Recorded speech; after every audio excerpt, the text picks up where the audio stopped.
Buenas tardes, amigos. En tus propias palabras, soy Alejandro Ruiz y ¿qué les puedo comentar? Si ha habido alguna inquietud que tenemos nosotros los mexicanos, es todo lo que está manejando en el comercio exterior y las oportunidades que tiene México actualmente. Se habla mucho de la cercanía del famoso nearshoring, se habla del friendshoring, que alguna vez también se ha manifestado y que no ha sido, realmente no era para México en ese sentido.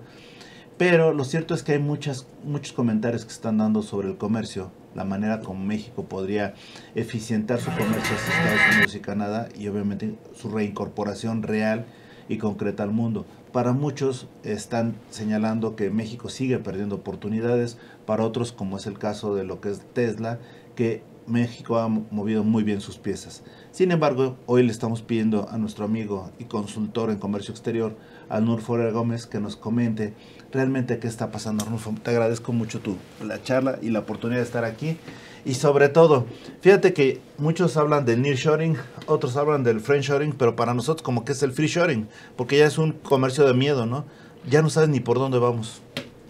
La verdad es que este nearshoring realmente es un proceso que siempre ha existido, pero nunca lo hemos aprovechado. Podría decir que la única real estrategia que hubo al respecto fue en los años 60, cuando empezamos a trabajar con la maquiladora y que empezamos a industrializar al país. Y nos dio muy buenos resultados. ¿Por qué? Porque era la base para un proceso de industrialización fuerte. ¿Qué pasó? Llegamos al Telecan y el Telecan era, para mí, el proyecto más importante que hemos tenido en la vida. ¿Por qué? Porque era un acercamiento enorme el que habían realizado Canadá y Estados Unidos con México, e inclusive nos declararon socio estratégico. Y vamos, yo era consejero comercial en Canadá en aquella época, y las negociaciones se hicieron tomando como base lo que había. Es decir, la maquila era una maquila en la cual el valor agregado que realizábamos en nuestro país, cuando reexportábamos a Estados Unidos, nos cobraban el arancel por ese valor. Y ahí se acabó. Ahí dijeron, no, vamos a hacer un proceso a través del cual tengamos una integración comercial y productiva. Y para mí era lo mejor, pero la verdad es que desperdiciamos la gran oportunidad porque nuestros altísimos funcionarios se pusieron a firmar TLCs con todo el mundo. Bueno, y hoy curiosamente peligran dos tratados de libre comercio que hemos celebrado, ¿no? O tratados comerciales. El de la Alianza del Pacífico, que por el desconocimiento hacia el presidente Castillo, realmente nadie sabe exactamente qué va a pasar con y ahora desafortunadamente por las cuestiones que se están dando con Israel, también dicen, oye, no vaya a ser la de malas que también pongamos en peligro ese acuerdo comercial, ¿no? Esos para mí, no eran adecuados en principio. Y podríamos decirlos que son accesorios. Porque el volumen de comercio de México con Perú es muy reducido. Pero, y nunca pensamos, bueno, nuestros funcionarios nunca pensaron bien. Que decían, vamos a firmar el TPP, porque a través del TPP vamos a lograr el acceso de mayor volumen o mayores cuotas de aguacate a Japón. Y dices, oye, ¿qué no tenemos un acuerdo comercial con Japón? Un TLC con Japón. ¿Por qué tienes que llevar un proyecto bilateral a un foro multilateral? Y eventualmente las ventajas que tú negocies dentro del TPP las vas a tener que compartir con Perú, que produce aguacate, con Chile, con Australia y con Nueva Zelanda. Pero no, es que las personas que han estado en nuestro comercio exterior son personas neófitas, que nunca han trabajado o nunca han estado en el campo de trabajo. Y están trabajando con dogmas e ideas que no tienen relación alguna con la realidad. Si regresáramos a la época de los 90, si no mal recuerdo, creo que el embajador de México allá en Canadá era Barrios Gómez, ¿o eso fue antes? Sí, era Barrios Gómez. Cuando estaba él... Antes de los 90. Antes estuvo Barrios Gómez. Sí. Y de alguna manera, ¿quién te tocó de embajador de México en Canadá? A mí me tocaron, afortunadamente, 3 muy buenos embajadores.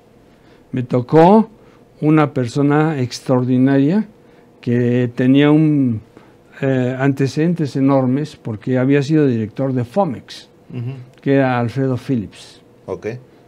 Después, durante las negociaciones, llegó Jorge de la Vega, que se necesitaba una persona política para... Que fue el presidente del PRI, ¿no? Exactamente. Y él no era... Jorge de la Vega Domínguez. Jorge de la Vega. Y después llegó una embajadora extraordinaria que se llama Sandra Fuentes. Y la verdad es que ellos, yo tenía mucha relación con ellos, porque la provincia que más se declaró partidaria de un TLC con Canadá fue Quebec. Y la verdad es que nosotros debíamos de haber seguido mucho de lo que hizo Canadá. Porque vamos, firmamos el Telecan y ya. La base de nuestro proyecto, se acordarán que era la mejor política industrial, la que no existe. Cuando los canadienses, lo primero que hicieron, y esto lo digo, lo he dicho muchas veces, lo primero que hicieron fue una reforma fiscal. Y después, ¿qué más vieron? Que eran un país que no tenía unas estrategias, por ejemplo, en materia energética. Y después, ¿qué más? Había tantas cosas, definieron estrategias reorientaron su esquema de producción hacia la exportación, porque ellos eran grandes productores de madera, de pescado, todo eso, pero no, nosotros tenemos un ejemplo de lo que es la inteligencia, porque ¿cuál fue el primer aparatito que usaste tú para hacer cosas? Yo no soy muy ducho en eso, pero lo primero que hicieron, tú has de haber usado el BlackBerry. Casi todo era hecho en Canadá, sí, y se armaba en Guadalajara. O sea, ellos, los canadienses, desarrollaron mucho su tecnología. Y nosotros, ahorita estamos viendo que estamos hablando de chips, de semiconductores y todo eso, y la verdad te da grima. ¿Quién es el país que en 12 años nos generó un déficit de 10,000 millones de dólares? Costa Rica. ¿Qué nos vendía?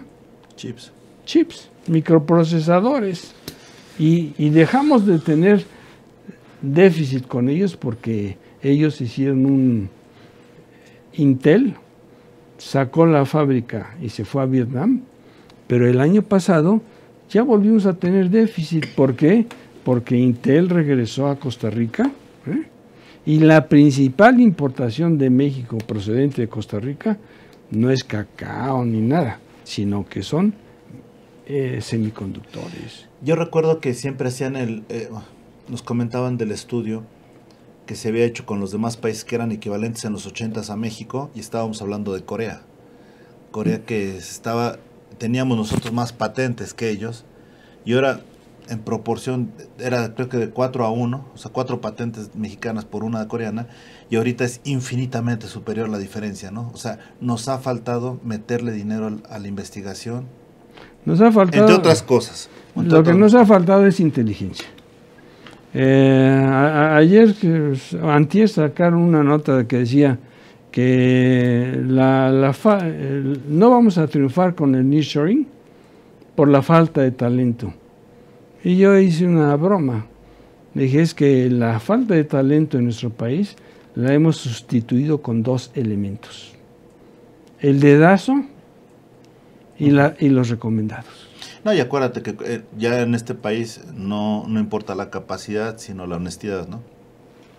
Y a la honestidad somos de los países más corruptos. Por eso digo, una cuestionable honestidad. Y mira, qué bueno que lo tomas. En el año de 1981, Miguel de la Madrid, cuando yo era consejero comercial en Costa Rica, fue en un programa de cooperación para decirle a los costarricenses cómo cuidar el gasto.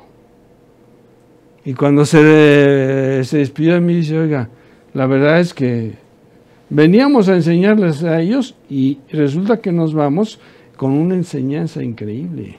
¿Cuál era? Que ellos tenían una institución que se llamaba Contraloría de la República. Uh-huh. La vamos a poner en México. Sí, la pusieron, pero mexicanizada. ¿Por qué? Porque en Costa Rica el secretario de la Contraloría siempre es del partido de oposición. Y aquí no, los cuates. ¿Y para qué sirve un cuate en una Contraloría? Pues para atacar a los que no le caen bien y para cubrir a los que le caen bien. Y eso se da muchísimo. Aquí se da constantemente, quizás se ha incrementado. Además, la falta de transparencia, ¿no?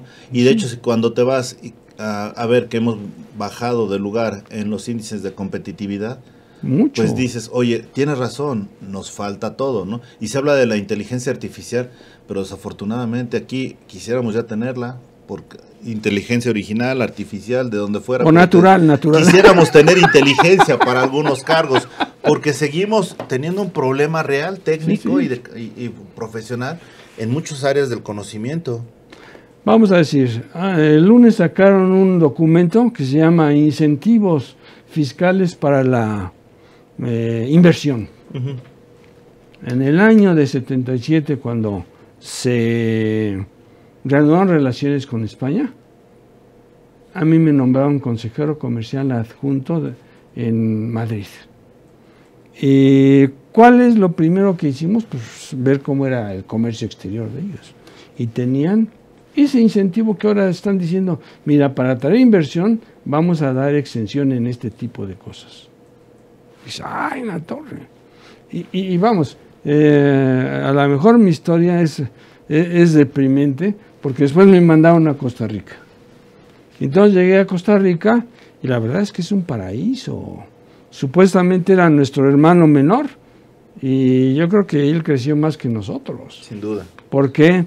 Porque cuando llegué, resulta que tenemos una planta mexicana ya que se llama Fertica.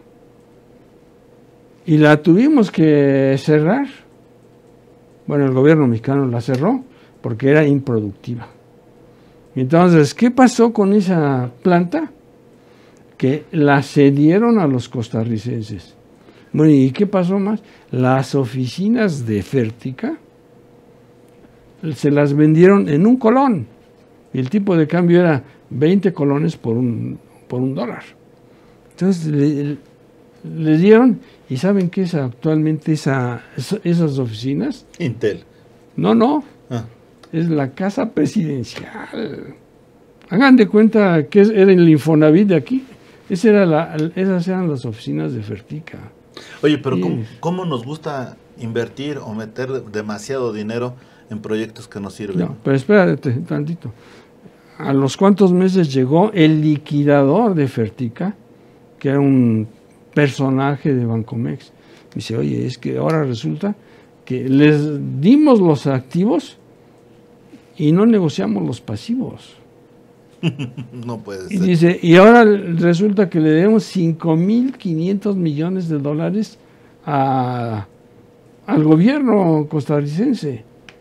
Entonces yo dije, no, bueno, vamos a ver. Entonces había una ley, hablando de lo que están haciendo ahora aquí, que establecía que todas las inversiones que hiciera una empresa para el desarrollo de la misma se tomaban como créditos fiscales. ¿Y qué pasó?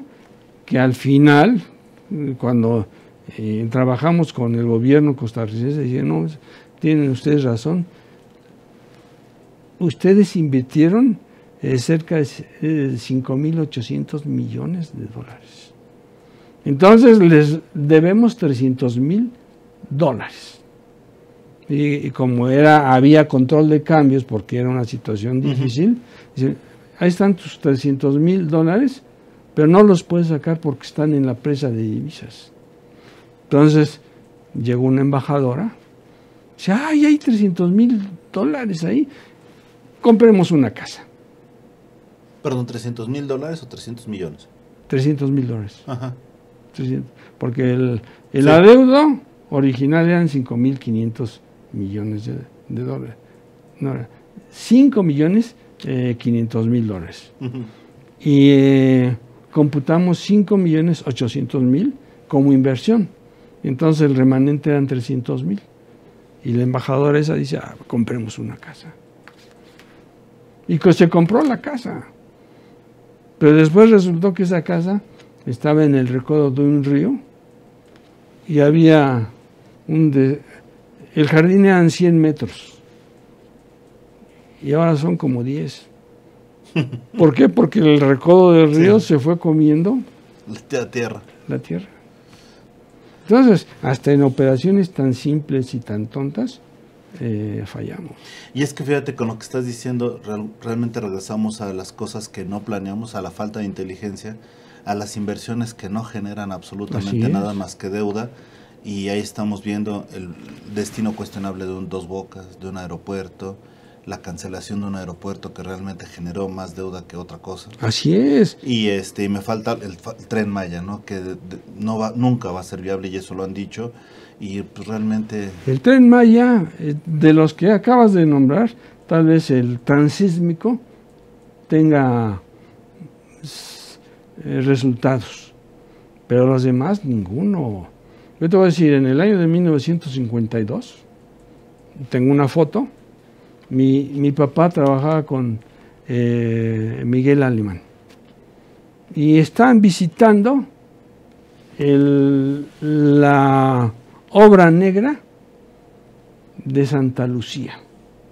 Y está mi papá a la derecha, el segundo era el secretario de la Defensa, Gilberto R. Limón, después el presidente y después el secretario de Comunicaciones y Transportes.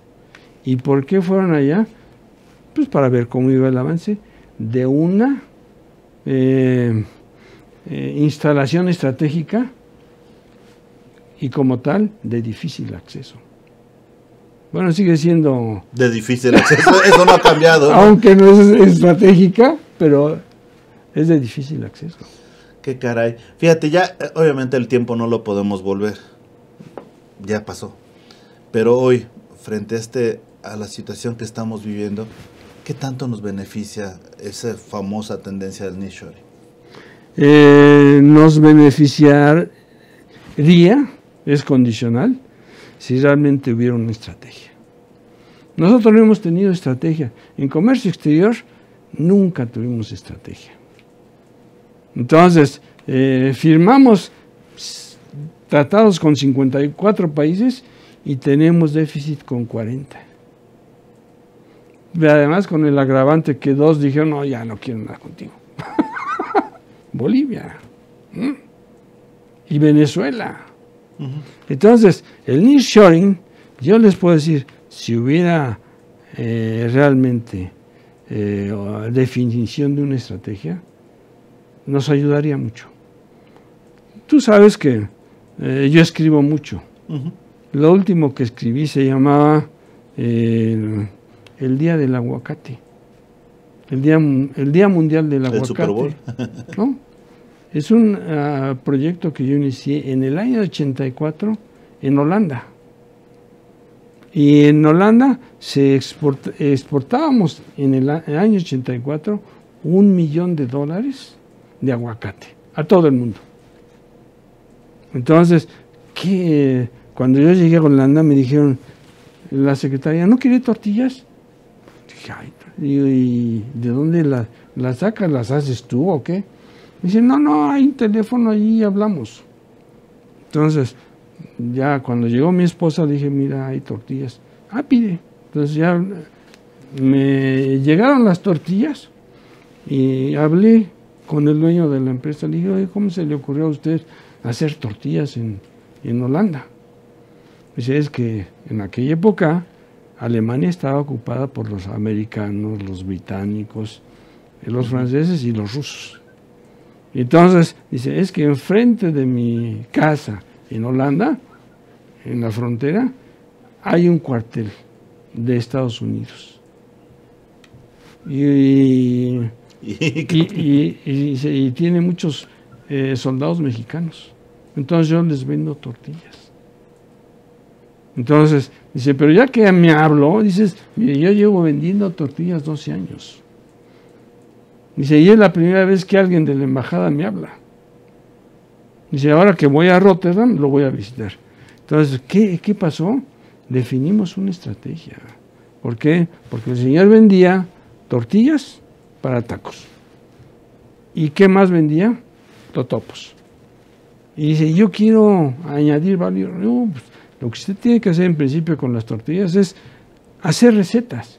¿Para qué? Para que no sean tacos, pueden ser quesadillas, frijoladas, chilaquiles, N.000 productos. Y dice, y con los totopos, puede ser, es extraordinario.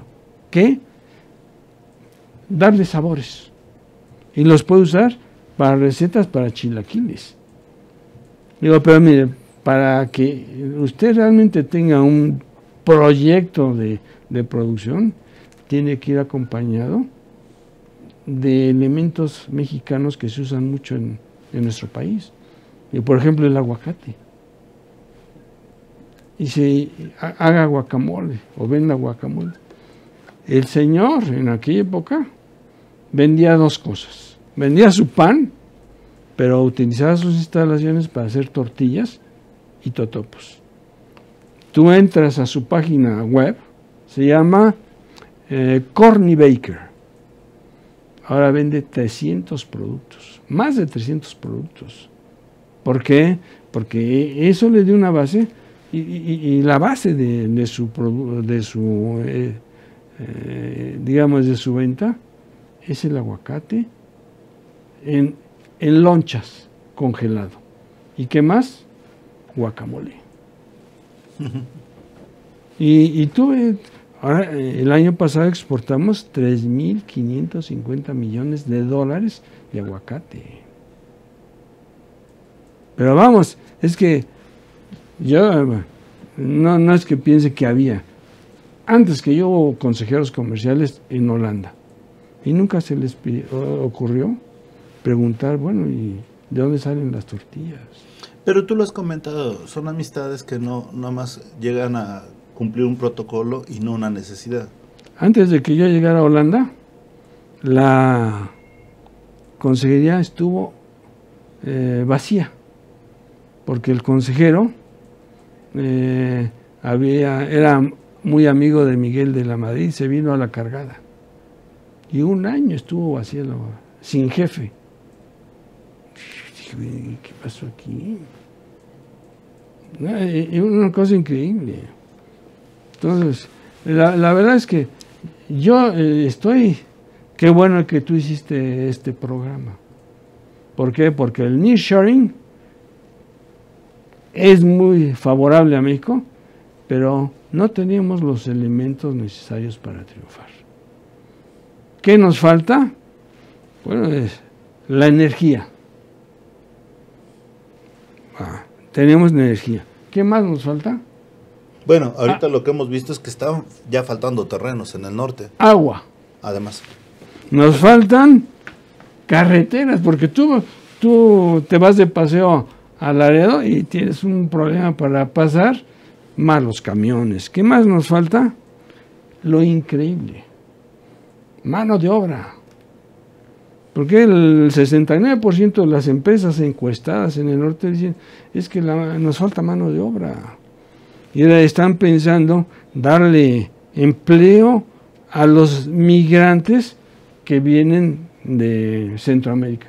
Digo, bueno, si nuestros pobres obreros son deficientes en muchas cosas, más lo son aquellos. Entonces, ¿qué estamos viendo?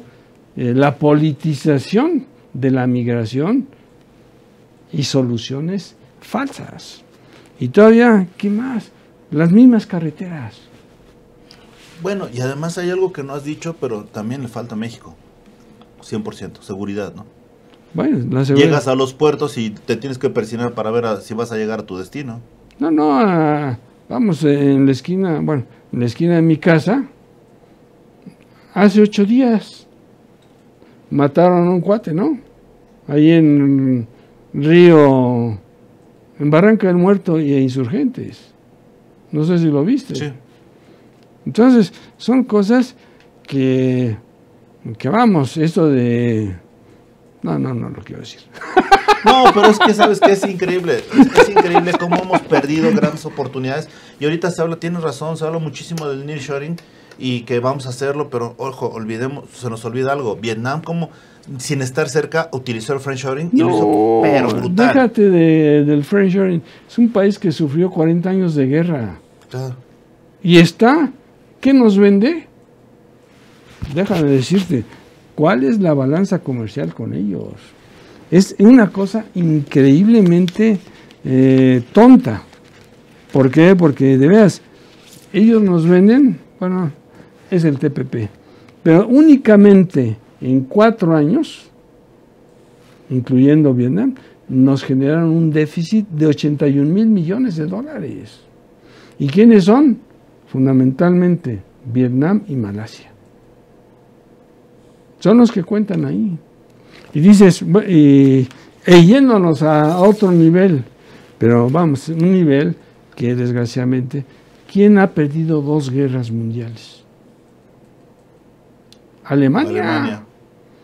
Y de la nada se han levantado y es la tercera economía mundial. Y el saldo que nosotros tenemos con ellos es totalmente deficitario.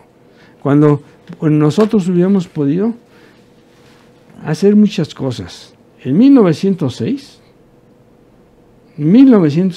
o sea, hace un siglo y 17 años, hubo una persona que trajo la idea de Alemania de hacer las escuelas industriales.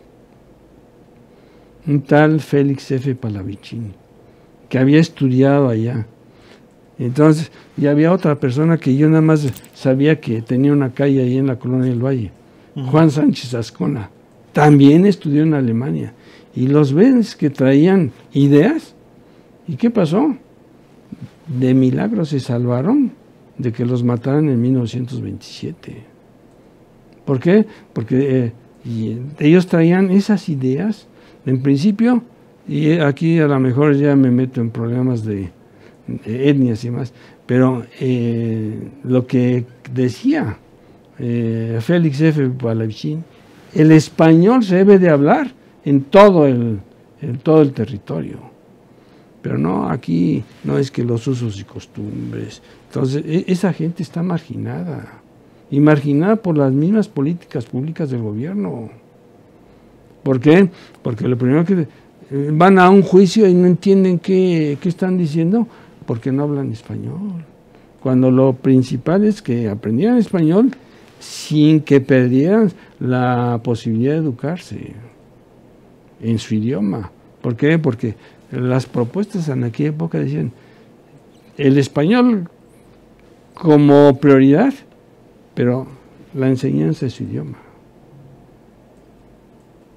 Entonces, son cosas en que no, vamos, ¿cuándo se dio la primera capacitación de la mano de obra en México? En el año de 1962. ¿A través de qué? A través del CECATI. Pero desde 1906 ya hablaban de ese tipo de educación, escuelas industriales. Es una costumbre llegar tarde para México. No, y ahorita que estamos llegando, hablan de los incentivos fiscales para la inversión. Cuando yo te hablo de España, en 1977, cuando se reanudaron relaciones. ¿Qué más? Costa Rica, en 1981. O sea, estamos 42 años en relación con Costa Rica de desfase. Y si uno quiere, eso sí lo sé muy bien. 46 años porque es la edad de mi hija. No, pero es que ya la balconea sin pretenderlo. Pero, a ver, una pregunta también para lo que nos estamos viendo. Se habla mucho del caso de Tesla. Que si venía, que no venía, ahorita ya está funcionando, etcétera. Pero ¿te parecieron adecuadas las negociaciones que se hicieron? Pues mira, yo yo nada más sé que se quiere poner. Pero a cada rato dicen, no, ahora se va a poner en Austin. Entonces, ¿qué tenemos como problema? En 1962 se dio el decreto automotriz. ¿Y cuál era el decreto automotriz? Que todos los coches que se produjeran en México deberían de tener 35% de integración nacional. Y eso fue, y se fue, y se fue. Llegamos al Telecán y se creó un proceso de desgravación para los vehículos. ¿Cuál es el objetivo de 10 años?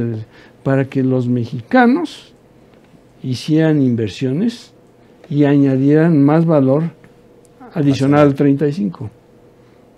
¿Sabes cuál es el valor agregado en términos generales para un automóvil ahora en México? No. 26%. Bajamos. ¿Y qué hacemos? Pues hacemos mucho de fundición, de estampado. Pero ¿de dónde vienen los cristales líquidos? De Vietnam. Y las computadoras de Costa Rica y los semiconductores de Costa Rica y de Vietnam. Y nosotros estamos pensando reuniones, creo que la última reunión fue la cuarta del DEA, ¿no? Uh-huh. ¿Y qué hay en concreto? Pues que hay la migración, y que el fentanil, pero ¿qué hay en concreto? Realmente no va a pasar nada. Próximamente va a haber una reunión en San Francisco con todos los estados americanos. ¿Ahí qué crees que pasa? Bueno, ahí es un problema grave. Con la APEC nos ha ido terriblemente mal. Con los 13 países que integran APEC de Asia, con 11 de ellos tenemos déficit. Y tenemos un superávit con, si mal no recuerdo, es Brunei, por $3 millones en 22 años. Y el otro con el que tenemos superávit de 3 con Hong Kong. Pero con todos los demás. Y China, con China tenemos un déficit del año pasado de $110 mil millones. Y dicen, no, pero tenemos superávit con Estados Unidos. Sí, pero ¿por qué tenemos superávit con Estados Unidos? Porque importamos de China, de Vietnam. Claro. Y entonces, nuestro valor agregado en el año de 1993, antes de que entrara en vigor el Tratado de Libre Comercio, era 58.8%. Es decir, de cada peso que exportábamos, 58 centavos eran mexicanos. Ahora son 37. O sea, lo que hice, y además nuestros funcionarios decían, no hay que firmar un tratado de libre comercio con este país, porque ahora sí que la zanahoria era, si ustedes firman un tratado de libre comercio con México, van a tener libre acceso al mercado mexicano. Y de ahí saltar. Y si cumplen con las reglas de origen, después saltar a Estados Unidos. Oye, ¿qué no podían haber pensado en que producir tornillos era factible en México? ¿Tú te acuerdas de la anécdota de los tornillos? que el secretario, el subsecretario me dice, ¿y para qué quieren tantos tornillos? Importábamos, cuando yo platiqué con él, 2.500 millones de dólares de tornillos. Y me dice, ¿y para qué tantos tornillos? Le digo, pues para los funcionarios que no les funciona el tornillo, man.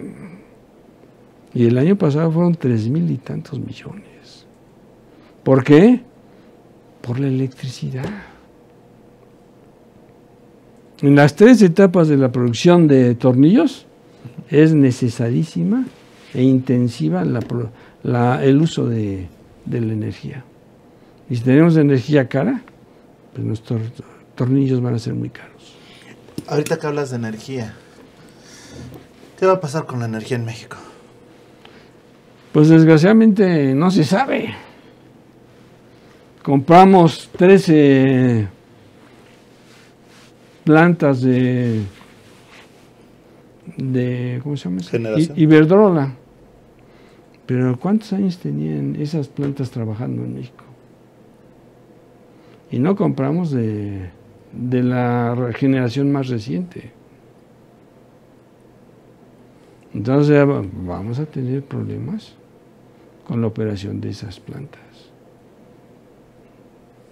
Y además vemos que se le da preferencia a Comisión Federal de Electricidad cuando su energía es muy cara. Entonces, ¿qué va a pasar con la competitividad de México? Que cada día va a ser más difícil. ¿Entre una falta de competitividad y un exceso de corrupción? Pues sí, vamos a decir, el hecho de que se hubiera reformado la ley para evitar las cargas tan grandes que había por los recomendados y los jubilados de la Comisión Federal de Electricidad, se eliminaron el año pasado, ¿no? Entonces, más cargas. Ahora fíjate que estamos hablando de que de alguna manera colapsa la energía, la minería. Pero la minería también, la verdad es que nada más va a haber una institución que pueda hacer la búsqueda o la investigación. Y cuando eso se le tiene que dejar a empresas que gasten, no a una institución gubernamental.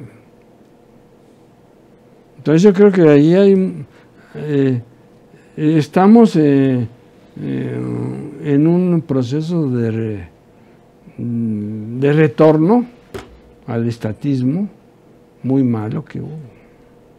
Si nosotros fuimos competitivos es chistoso, porque de 1994 al 2000 no hubo una sola reforma, pero fue la época en que fuimos más competitivos. ¿Por qué? Porque de 1988 a 94 se hicieron muchas reformas. Y eso, el que se benefició fue Zedillo. Aunque no haya hecho nada. Pero la recibió. Entonces, tenía ya la ventaja de que el autotransporte había libre competencia.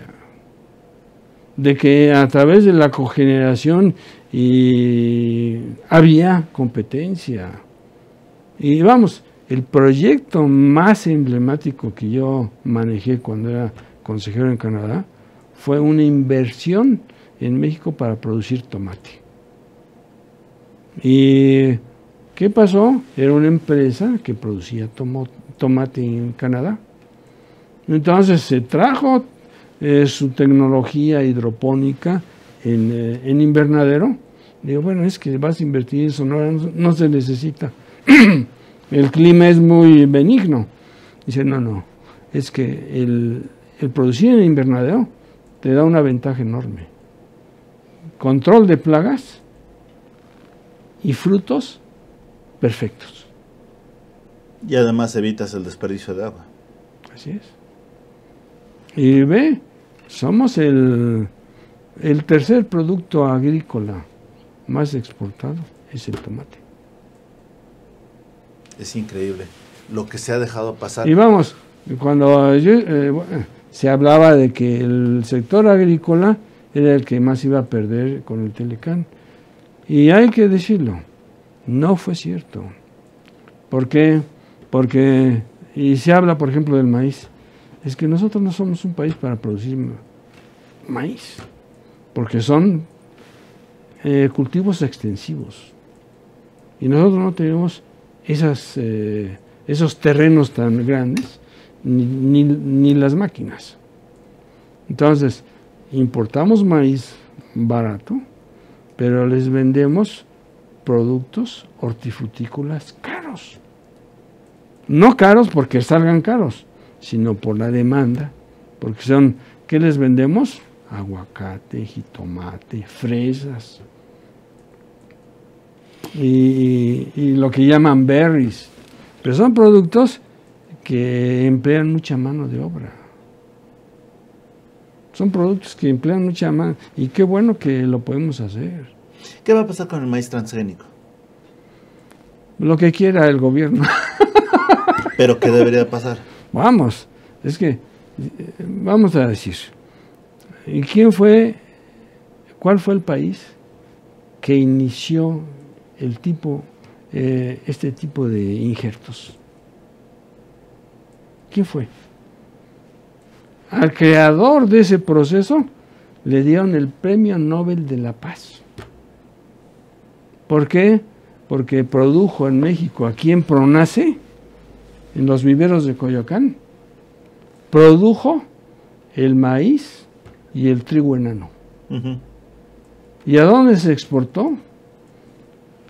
Esas semillas a la India. ¿Y por qué le dieron el Premio Nobel de la Paz?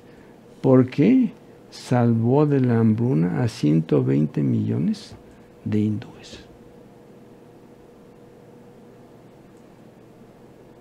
Entonces, nosotros fuimos los que iniciamos ese tipo de procesos y ahora estamos en contra de ellos.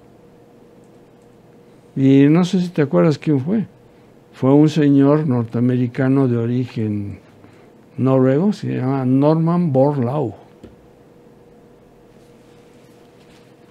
Y yo creo que la verdad es que nuestros funcionarios, muchísimos, hay algunos que son buenos, pero muchísimos son prácticamente hechos de material de desecho, mano. Ahora, tú que has manejado la diplomacia y todo, ¿qué piensas de los funcionarios que se presentan con crocs a las reuniones, con zapatos no adecuados, con vestimentas yo creo rústicas? Que no les pagan bien, ¿no ves que tienen que ganar menos que el pero espérame, pero eso es parte del show. No, es que ese es ridículo. Tú vas en cualquier país, yo estudié en Francia, estudié en Inglaterra y en Suiza. Viví en Holanda, a mí me tocaba el Benelux y países escandinavos, viví en España, viví en Costa Rica, pero tú ves a la gente bien vestida. Hay que cumplir con protocolos. Nosotros no cumplimos con protocolos. Empezando por eso. Tú ves nuestros funcionarios en Washington y hablando de hombres y mujeres, todos los hombres de Estados Unidos de traje.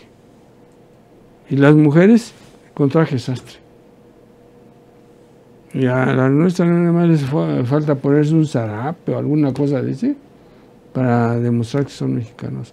Yo creo que la mexicanidad se demuestra cumpliendo con el país. Y en acciones de amor por el país. Cumpliendo con el país. Exacto. Es que llama mucho la atención. Y ahorita que dices del protocolo de la vestimenta, tan solo basta ver un juzgado en Estados Unidos, cómo tienen que ir los implicados de traje, ¿no? Sí. Y aquí de repente dice, hijo. Y con su toga, vamos, ¿lo ves? Y dice uno, no. Mira, Costa Rica supuestamente era un hermano menor. Ahora resulta que tienen un ingreso per cápita superior al nuestro. Claro. Nosotros tenemos $10,000 al año y ellos tienen 13,000. Y peor, Panamá. Panamá tiene 15,000 y Panamá era un país muy pobre. Y otra cuestión, Corea era la mitad de nuestro Producto Interno Bruto. Ahora es la octava economía. Y nosotros éramos la octava economía, ahora somos la 14ª. Entonces, la verdad es que se han tergiversado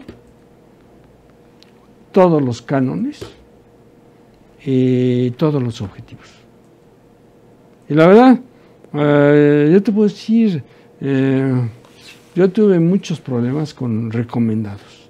Llegué a España y al ratito llegó un cuate que era representante de CONASUPO.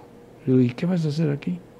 Pues voy a informarse al director de CONASUPO de lo que pasa aquí. ¿Y sabes lo que hacía? Copiaba los informes del Boletín de Información Comercial Española, el Boletín de Información de Comercio Exterior, porque su secretaria era su hija. Entonces copiaba los informes y los mandaba como reportes suyos. Qué pena. Y lo peor es que no se ve que haya mejorado eso. No, y después en Costa Rica fue el único lugar donde no tuve recomendados, porque son tan torpes que no se dan cuenta de que Costa Rica es un país maravilloso. No, y además recordar algo que ellos pusieron de moda, el ecoturismo, ¿te acuerdas? Sí, es el país con mayor número de parques nacionales en el continente americano. Y ve el tamaño. Sí, y ves, no se ven esas diferencias tan grandes de, por decir algo, de clase o de ingresos. Y además, no hay analfabetas. Aquí hay algunos analfabetas que son funcionarios. Sí, claro. El primer funcionario, el primer secretario de Estado que fue analfabeta, y lo voy a decir, pero fue Joaquín Amaro, secretario de Guerra y Marina. ¿Y por qué llegó ahí? Porque fue el que ejecutó a Villa. Qué fuerte. Entonces, son cosas, ¿qué onda? Y ves las calles en Costa Rica y limpísimas. Ahora, una pregunta. ¿Cómo ves, ya bien el futuro ya nos alcanzó, de continuar con esta política económica al exterior? ¿Qué genera? Ya no hablo ya no hablo de la ley de ingresos, que también te iba a preguntar, porque realmente va a ser un bagaje, una monserga lo que vamos a cargar los mexicanos, de aprobarse como está. Pero en el comercio exterior de continuar, ¿qué va a pasar? Mira, el comercio exterior, si lo manejamos bien, puede ser nuestra tabla de salvación. Pero no se ve que haya iniciativas, y ni siquiera iniciativas, que haya trabajo detrás de todo lo que hacen. ¿Por qué? Pues porque está pendiente, bueno, ya se firmó el acuerdo con Reino Unido, pero está, si mal no recuerdo, estaban como pendientes con Jordania, con Turquía. Dice, oye, ¿sabes qué es Turquía? ¿Qué representa para nosotros Turquía? Turquía representa la competencia más grande que hay, Claro. Por ejemplo, en confecciones. No, y además, básicamente, terminas la ruta de la seda. Sí. La competencia que va a ser brutal. En confecciones. Pero además, dulces. Cosas de ese tipo que tú vas a una tienda aquí en México y empiezas a ver las marcas. Sí, hecho en Turquía, hecho en Marruecos, hecho en Argelia. Entonces, y nosotros, Y nosotros que éramos exportadores de confecciones, ¿en serio? Pues ya importamos todo eso. Estamos a unos minutos de irnos. Yo nomás te pregunto algo concreto. Capítulo 25 del Tratado de México, Estados Unidos y Canadá habla del apoyo a las pymes. Esta idea que puede ser muy valiosa de los tres países, para no señalar paternidad concreta, de que se van a apoyar las pequeñas y medianas empresas. De alguna manera ya lo referían otros acuerdos comerciales, la misma Alianza del Pacífico hablaba de esto. Pero te hago la pregunta, ¿crees que de alguna manera se le dé en materia de comercio exterior, en materia de política económica, la importancia que tiene la pyme? Mira, la pyme, te voy a decir, es... yo pongo ejemplos siempre. Adelante, por favor. En 1976, yo era coordinador de consejerías para Europa. Entonces dije, el gran problema es que nosotros no sabemos exportar. Entonces, ¿qué hice? Definí un programa que se llama Desarrollo de Proveedores. Y me fue muy bien.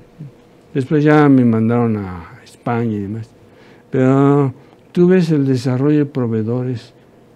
No sé si te acuerdas que todavía con Peña Nieto hubo un gran evento de desarrollo de proveedores. ¿Cuál era lo más importante? ¿Cuál era el jalón para las empresas? Que eran coaccionadas inclusive por los gobernadores para que asistieran al evento. ¿Y cuál era la zanahoria? Que se iban a poder sacar una foto con el presidente cuando visitara su stand.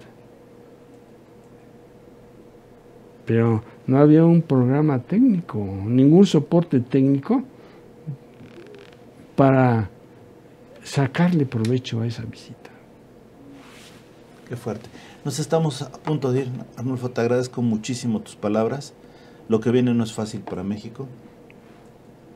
Tenemos la posibilidad de la tabla de salvación del comercio exterior, pero depende de nosotros de utilizarlo y obviamente también depende de las autoridades que den las condiciones necesarias para su crecimiento. No, el comercio exterior, cuando yo estudié hace 50 años en Francia, se hablaba de esto, especialmente para los países en desarrollo, era lo fundamental. ¿Por qué? Porque el mercado interno era muy pequeño, muy reducido. Y si había un país peor que nosotros, en corrupción, en todo lo que le quieras poner alrededor, era Singapur. Y Singapur es ahora el país más competitivo, el país menos corrupto, el país más productivo. Imagínate, y no vayan a pensar que yo estoy en contra de la maquila, pero el total de las importaciones de Singapur equivalen al 108% de su Producto Interno Bruto. Oh. Importan, pero añaden valor a lo bestia.